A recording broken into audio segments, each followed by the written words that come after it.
All right, buckle up. Because today we're not talking about your grandma's rose garden or that basil plant you keep forgetting to water. Nope.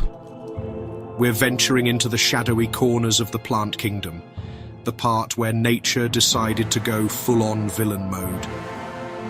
These are the plants that don't just sit around photosynthesizing politely. They're out here trapping, poisoning, and straight up eating anything that gets too close. Yes, plants can be killers, and some of them are terrifyingly good at it. Let's start with a fan favorite, the Venus flytrap. Sounds harmless, right? But this is the Hannibal Lecter of the plant world. The Venus flytrap doesn't just wait for its food to come along. It actively lures its prey. Picture this. Tiny nectar glands on its trap exude a sweet, irresistible scent. A fly buzzes in, thinking it's hit the jackpot.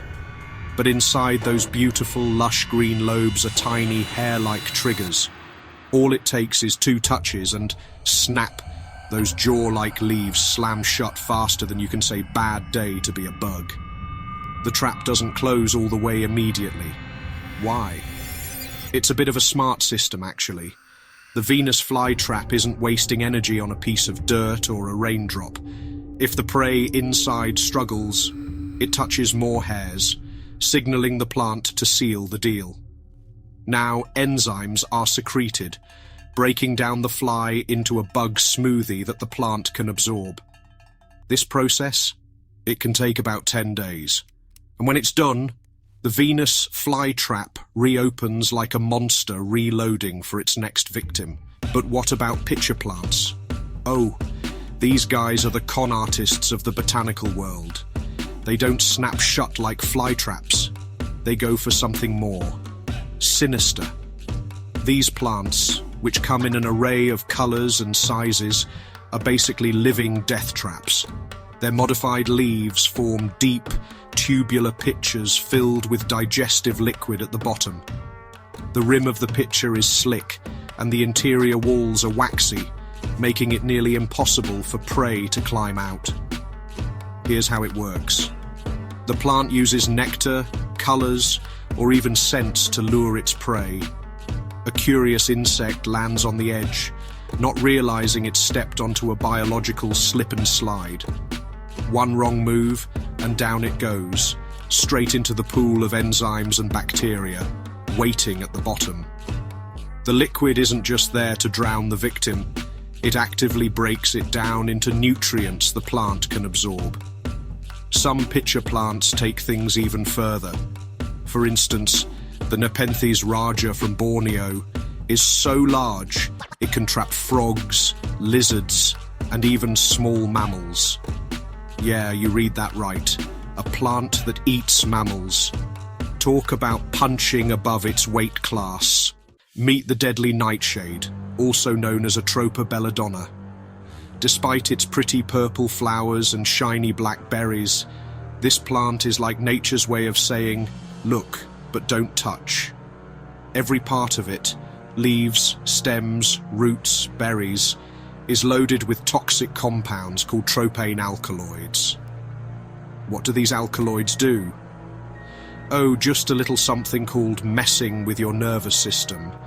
Even a small dose can cause hallucinations, paralysis, and, well, death.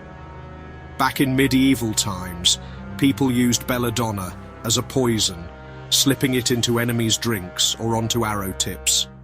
Even today, the plant is so potent that it has to be handled with extreme caution. Then there's oleander, a plant so deadly that even a single leaf can be fatal if ingested. Oleander is a beautiful shrub with clusters of pink or white flowers. It's common in gardens, but don't let its beauty fool you. It's packed with cardiac glycosides. These compounds can disrupt your heart's rhythm, leading to cardiac arrest. Fun fact, or maybe terrifying fact, even inhaling smoke from burning oleander branches can be toxic. But let's not forget the sneaky ones, the plants that kill without you even realizing they're there. Enter castor bean plants, the source of ricin. Yep, the same ricin that's been featured in spy novels and crime dramas.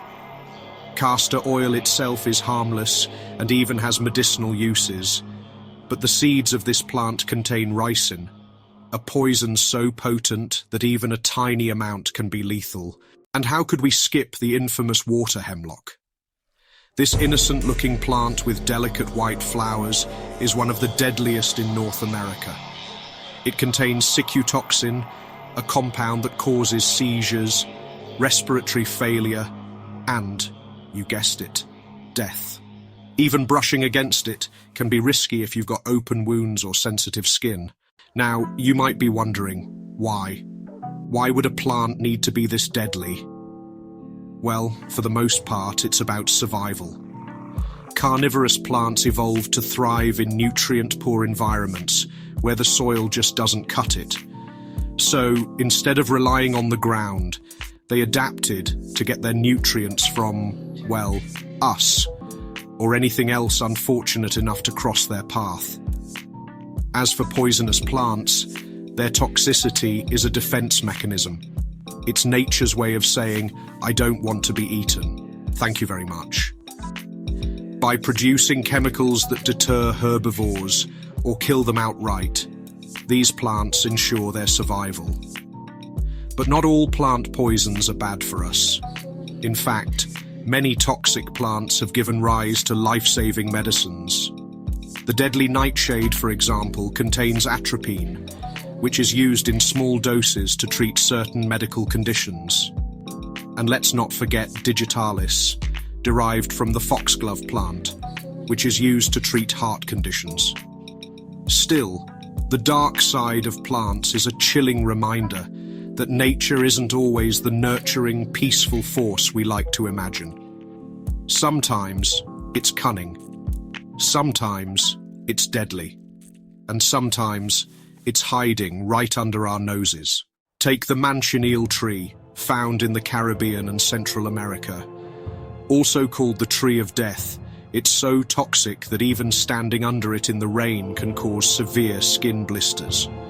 Its sap is loaded with irritants, and its fruits, which look like small apples, are nicknamed little apples of death.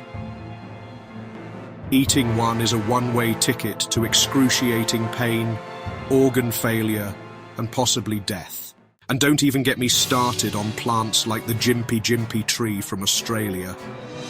This unassuming shrub is covered in tiny, needle-like hairs that inject venom when touched. The pain is so intense that it's been described as feeling like being set on fire and electrocuted at the same time. Oh, and the pain can last for months. Months.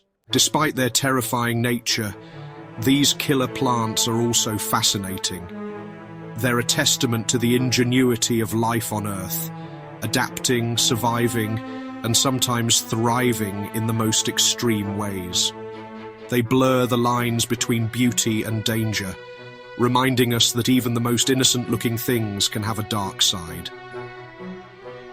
So the next time you're strolling through a garden or hiking in the wild, take a moment to appreciate the plants around you. Sure, they might look harmless, but somewhere out there, a Venus flytrap is snapping shut, a pitcher plant is swallowing its prey, and a deadly nightshade is just waiting for someone to make a mistake.